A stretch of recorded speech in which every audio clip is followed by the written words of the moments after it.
Assalamu alaikum and welcome back to Communication Skills. So today we are studying that how to make stories by looking at the pictures. This is very important lesson because it helps you in many competitive exams and it develops analytical abilities, creativity, critical thinking, and you're being able to judge and concentrate on the pictures with so many diverse results that you can come to by looking at those pictures or deducing so many different scenarios from the same picture. Now the question is that why to use this method? So we use this method in language learning. So language learning is the first important factor that we adopt this method. Looking at the pictures and developing stories. So looking at this picture, we can come with different words and we can think about so many different options. Now, it says that looking at the pictures and writing a story, you can use the suggestion of the words in the box.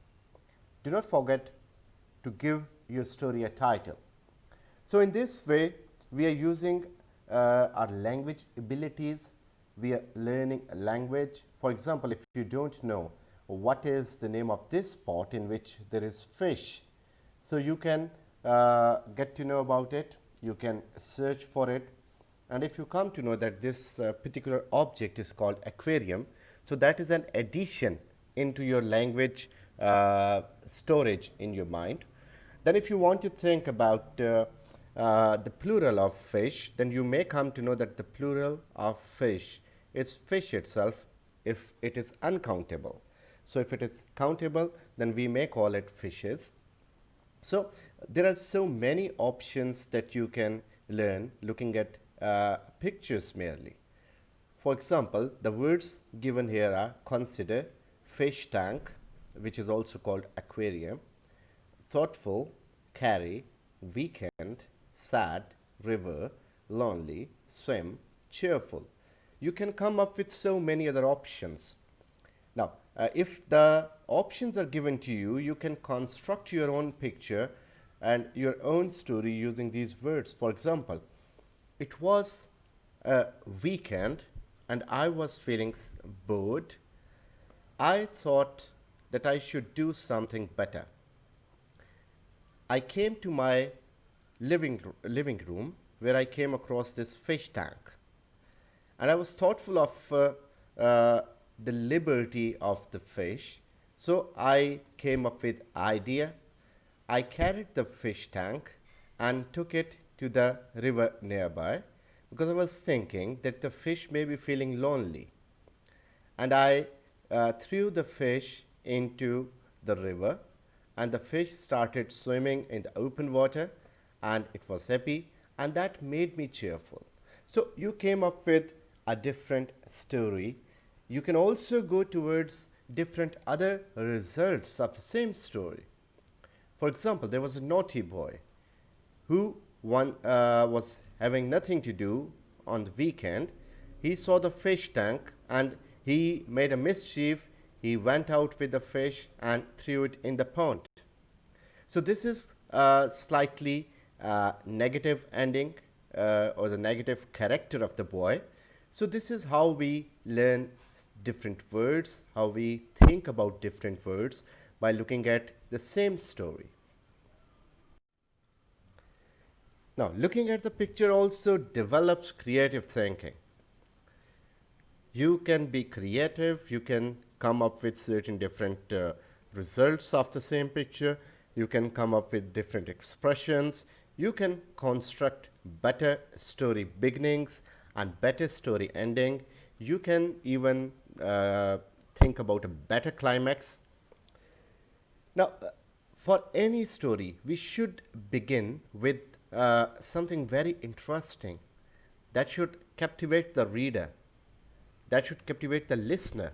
So we should begin with some creative lines that we had never thought of visiting a haunted house. So this can be a very good beginning. You can be creative in a way. Now, looking at the picture, you can be more creative. That once I was with my friend and we were going somewhere. Suddenly, it started raining, and the rain was too fast that we were searching for a shelter. Suddenly, we came across a house, and we thought it a blessing of God that it can save us from the heavy rain. We knocked at the door, and the old man opened the house, who was probably the owner. He directed us, and he directed us to sleep anywhere we like. And since it was a cold night, we found a place for ourselves. We sat there and we slept. The next morning, when we woke up, we saw that there was no old man, rather, there was a skeleton.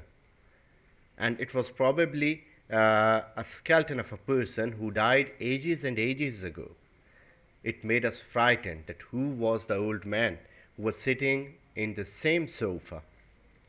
So this can bring up your creative thinking. You can come up with certain more creative ideas. Like you can be creative in a way that a person invited us, we went into the house, we slept, and the next morning we were terrified to see a clown sitting there. Or it was a hideous clown, it was in shape of a ghost. But suddenly the old man came to us, and he started laughing as he made a prank, and he wanted to make us terrified. So this can be another optional ending. So this all depends on our creative thinking, that how creative we are. Another aspect that why should we adopt this method is that it develops positive thinking. Since we've already discussed this picture and we've already gone through the positive and negative conclusions, so you come across such pictures in your competitive exam, and this is a kind of psychological test in which they are checking your ability to think in a positive way or contrary wise. So if you develop a positive aspect of a picture that depicts that your thinking is positive, but if you come up with negative results, which can be creative in a way, which is indeed creative thing, but that ends in your negative thinking. So this is what a gesture is like given to the person who is reading your story. So we should always have a positive thinking, a positive ending of a picture, positive result of a picture, and a positive story. This method is very helpful in developing your critical thinking. So critical thinking demands your research abilities. So you should not be focusing on what is shown to you. Rather, you should try to investigate using your critical mind that what could be other possible options which you can get from the picture. For example, if you're looking at this picture, you can see that a woman is frightened and she's about to scream when she finds a person dead along with the staircase. So here you can come up with certain ideas. Apparently, it seems that husband has died since he fell down from the staircase, and wife was about to shout. She is stunned. She was basically busy in cooking something, because we can find kitchen, and we can make out that this should be her husband, since he was in his nightgown. But we can come up with certain more ideas at the same time. That the collars of the coats show that this may not be a nightgown, and the person is also wearing shoes. And the girl, if we are thinking that she was cooking in the kitchen, because we can see the steam and flames. But again, if we look at the dress of the woman, we come to know that she is ready for some party. So We can have so many critical judgments. The person may be a thief, or else we can make out that the girl herself made a trap to kill her husband. There can be so many different options. All we need is to adopt our critical thinking. This is also possible that the person was going up when he fell down, and this is also an option that he was coming down when he fell down and died. Or it is also an option that he is not dead at all, he is just posing.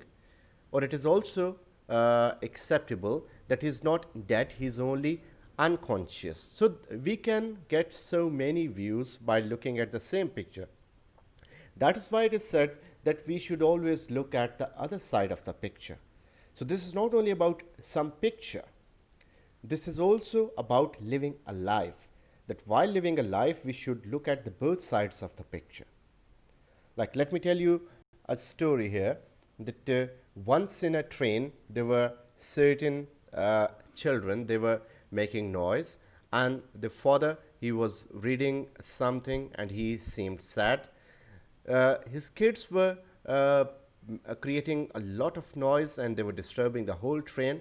So a passenger sitting over there, he asked the person that what kind of a father you are. You're not controlling your children. You're not giving them proper training. He said that I don't know how to train them at this very moment because we're just coming from hospital where their mother died. So this changed the perspective of thinking of the person, of the passenger who questioned. So this is how we can develop critical thinking, that we should not aim or approach at something with our own conclusion.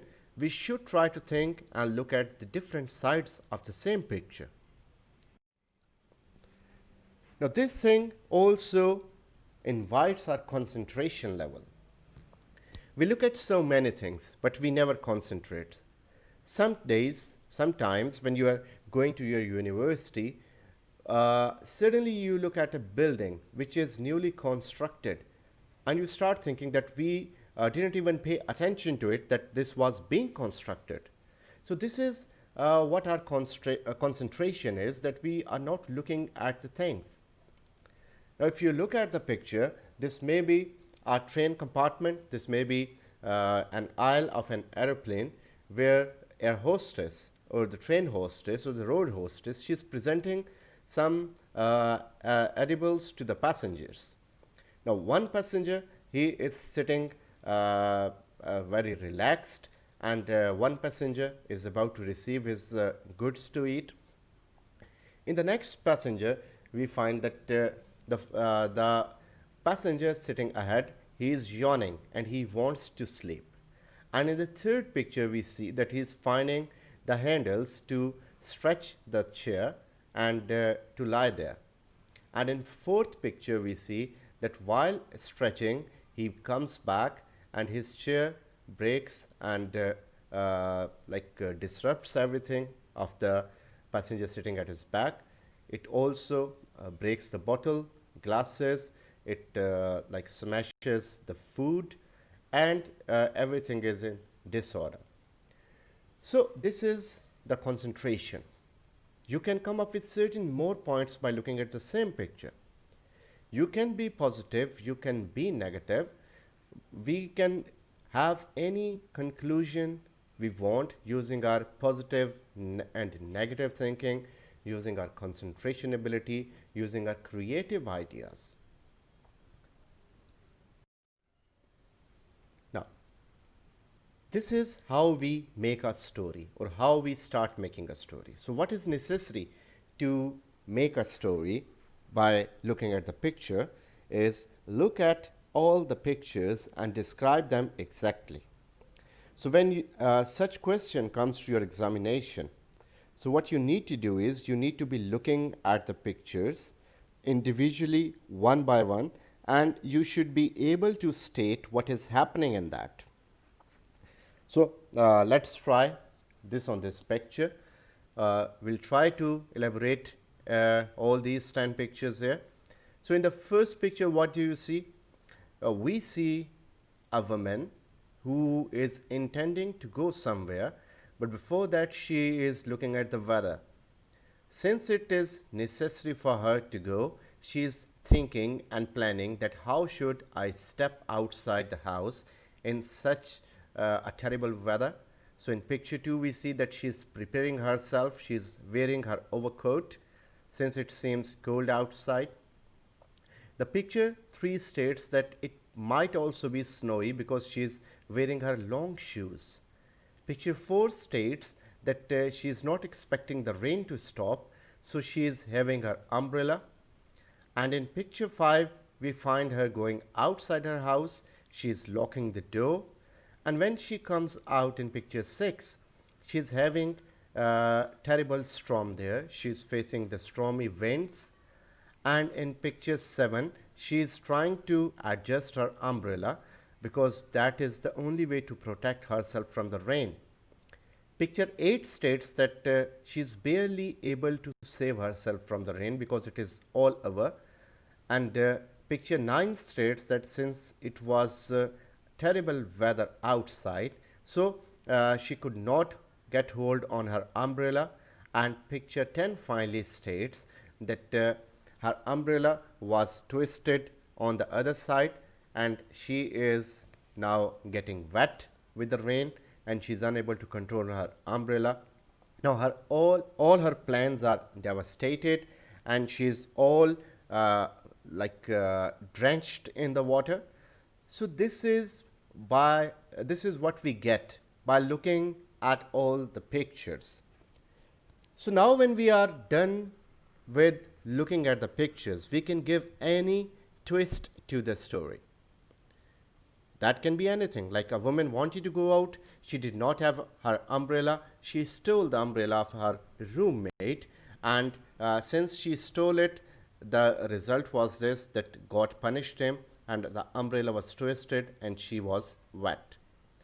So you can come up with certain more conclusions. The thing is this, that we should be focusing on each and every picture by concentrating on them. Now look at this picture. Try to tell the gist, a plot of the story in one sentence. Like whenever we are looking at the pictures, when we are done with the pictures, for example, if I refer to the last picture where a woman wanted to go out in the heavy rain, we should sum that in one sentence. So what could be the one sentence for that picture? So the plausible sentence for that picture can be that we should take care of the weather or news report or weather report before going outside. So this can be something about that, or we can give some other sentences to the same picture, that always save something for the rainy days. So it is the best thing that if you have something for the rainy days, you don't need to go out. Now rainy days here is it is an idiom, but here it fits or befits very well. It is to save something for the hard times. So here, since it was raining, so she must be having something at her house that she did not have to go out in such a weather. Now looking at this picture, since we need to know the gist of it, we need to know the plot of it, so we can see that there are certain people, and this may be a train station in some town, because we can see the word town over there, and we can see that it is 7:15. The time is 7:15. There are certain people, there are families, there are people going on the train, there are some people who are selling something, there is a person who is selling fruit, and a person is ready to get aboard on the train. So when he gets in, he goes to his compartment, and there another person is peeping through the window or the pane of the door, and he also steps in the same compartment where that gentleman was sitting. Now we can see that he's a gentleman from his hat, from his briefcase, from his dressing, from his demeanor. So we can make out that he must be a kind and respectable fellow. Then we find the other person who just came in the same compartment. So he was probably following him, because in the first picture we can see that the same person was following that gentleman.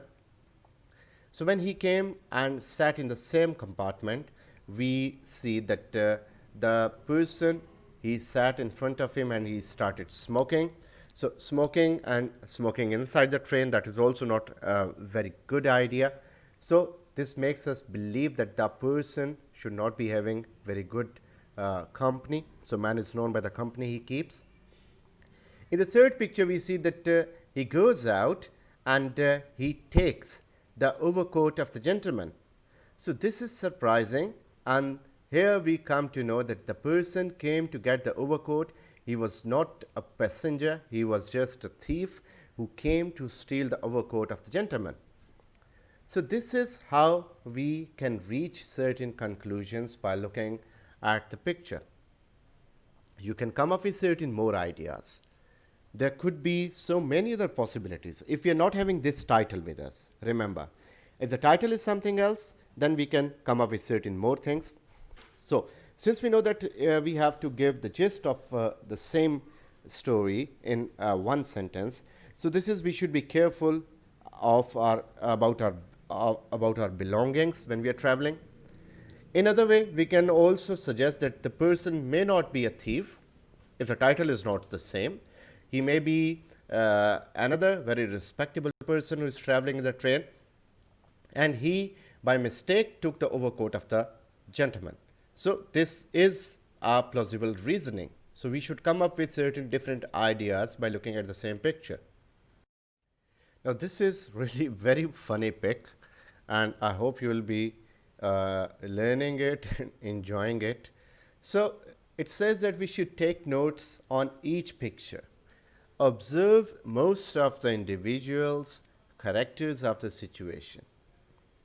So in this picture altogether, we have two main characters and 2 or 3 minor characters as well. So we should observe everything and we should observe the situation. So if we look at the first picture, now what do you get out of it? So by looking at the first picture, we can see that this is definitely not a suicide case. Now, how do I come to know that? That I, and definitely you too, we can come to know about this thing, that she's not lying there for her suicide attempt, because she is tied. So her hands are tied, her feet are tied, her throat is tied to the railway line, and a person is running, a black shadow is running out somewhere. So he may be the culprit who tied the woman. We also find a person walking somewhere in the picture 1, and he is looking at the woman. He spots the woman tied with the railway line, so he comes there and unties her. The woman is relieved, so she is happy that she is saved. In picture 3, since he was her savior, so they are happy together, they sit together, they spend time with each other, and they're having a candlelight dinner. And this shows that now they're in love with each other.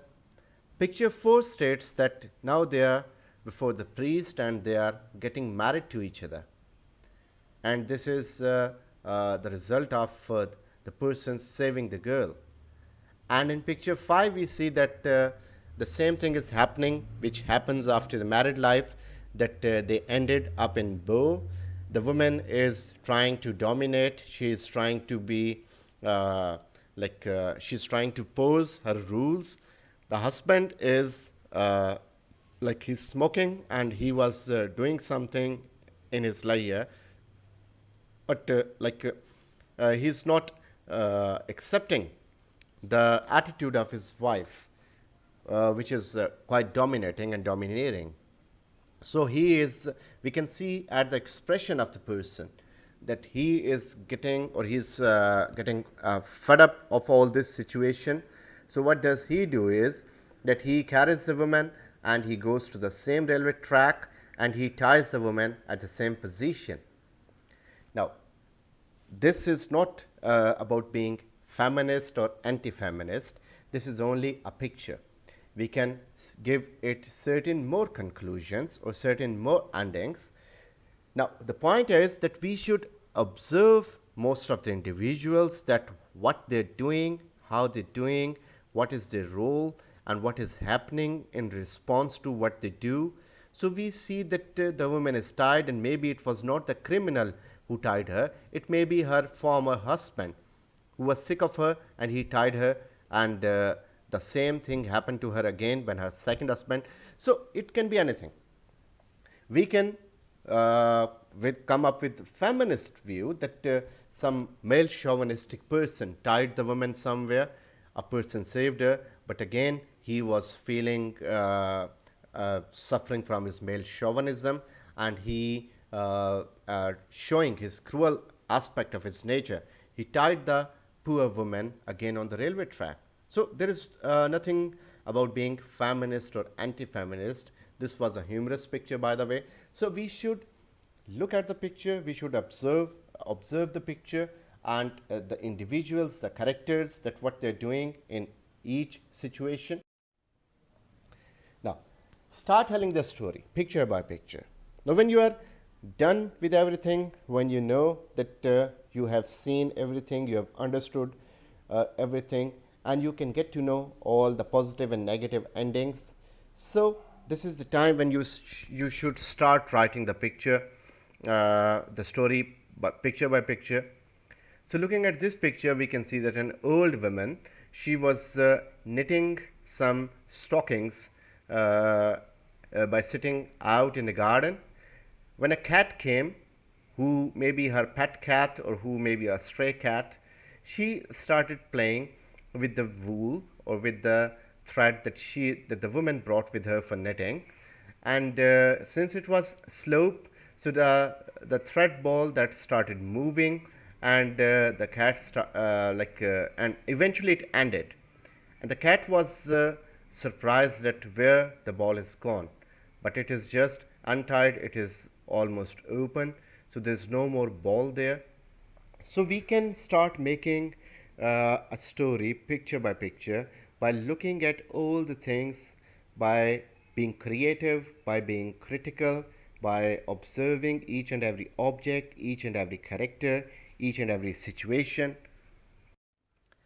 Now, when we are writing, we should be using descriptive words for all the things we come across or we focus. For example, we can state this picture in very simple words like two rams, they were looking at each other, and there was only one way to go, like only one ram could cross the bridge. So bridge was quite weak, both of them started fighting, eventually they fell off the bridge. So this is one way. The other way is like being descriptive about all the things. The weather was quite fine, and a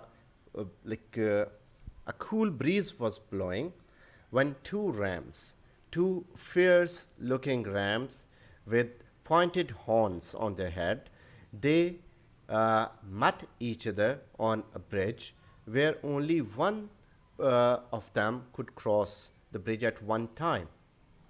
There was a cold water streaming downwards, and both of them started looking at each other, and then they uttered fierce noises from their mouths. They started uttering fierce sounds, and then with the height of their anger, they ran towards each other, and just like two fierce bulls, they attacked each other and smashed their heads against each other. And then in the same fight, both of them fell down into the cold splashing water with the huge noise of the splash sound. So it was that neither of them could pass the bridge, and ego of both the animals resulted in the downfall. So I have used descriptive words narrating the same story. So first I used simple words, now I use descriptive words, so you can see the difference. Now when you are listening to my voice and looking at this slide, just look at the picture 3 where you can see a swan sitting. So do not look at the picture 1 or 2. Now look at picture 3 and try to make out what do you see. Is there a pair of snake that you see, or is there something else that is moving? So this is like we should be paying concentration and looking very closely at the pictures. Now come to the picture 1. We see that a boy, he went to swim and he hung his coat and his pant on the plants, and he put his socks on the ground, and he might have dived in the water. Now he is swimming there. Meanwhile, we see that 2 frogs came there and they entered into the pair of socks and they started jumping because they could not pull themselves out. So in the result of it, the socks started jumping and they were just looking like a pair of snake. So when the boy looked at the socks, he started screaming, and it horrified the swan too, that he was peaceful sitting, but he was also afraid by looking at the sight. So this is that we should be looking closely. We can see 2 toads or frogs sitting on a rock in the first picture, who jumped in the second picture into the socks, and in the third picture they started jumping, and it presented the view as if it is a pair of snakes. So this is that we should be looking very closely to the picture. Just by looking at picture 3, you cannot make out what is happening. Spend time observing the given situation. Sketch without jumping straight into writing the story. Have a clear vision of what has to be written by framing the story. So if you're having a picture in front of you, don't jump to writing about it. Just think about the situation. Look at the thing critically. Bring your creative abilities. Look at all the characters. Focus on all the events. Focus on all the things around. Focus on the people. And then frame the story. For example, in this we see that a person was going somewhere in picture A, and in picture B he fell down, but he was not taken care of by the people, though people were standing there. In picture C we see that he is alone, and in picture D he finds the person and he calls him for help, but in picture E that person runs away, he is not coming down.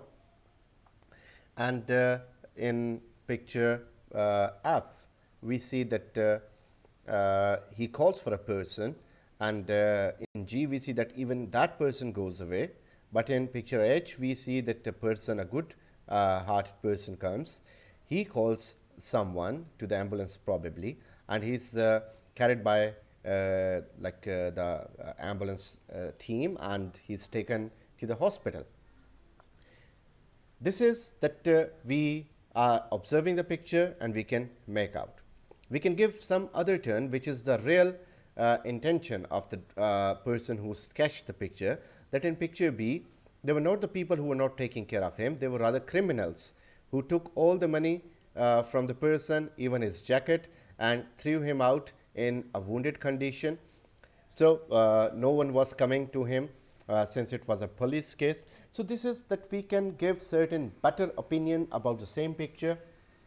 So we should not directly look at the picture and start writing. We should first clear ourselves by looking at all the minute details of the picture, and then it comes the time to write about it.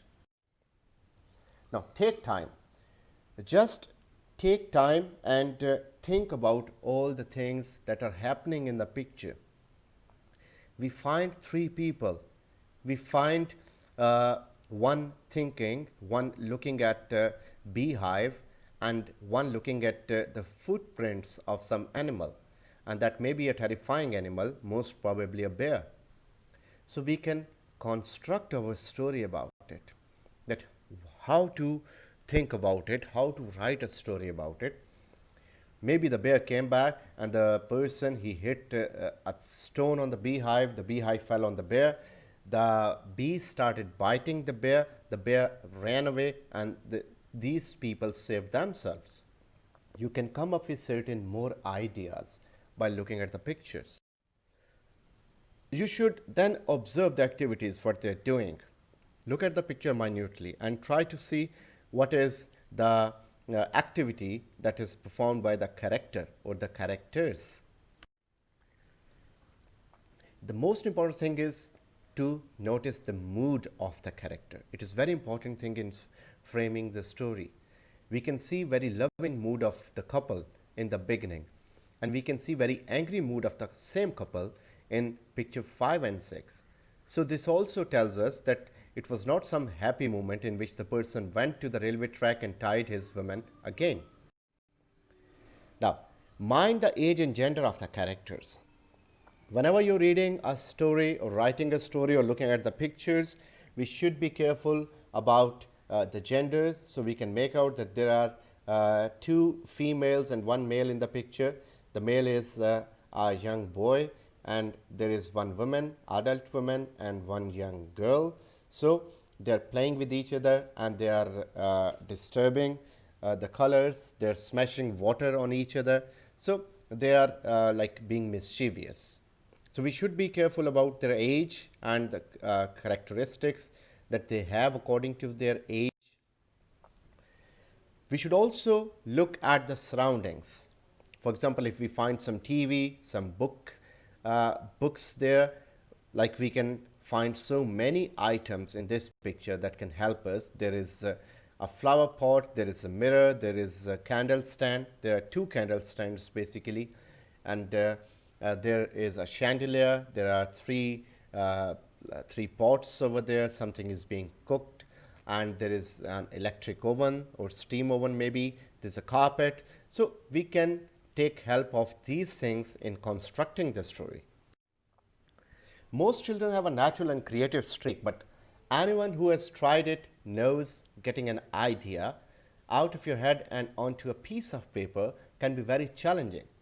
Spark the children's imagination by providing them a picture on which to base their story.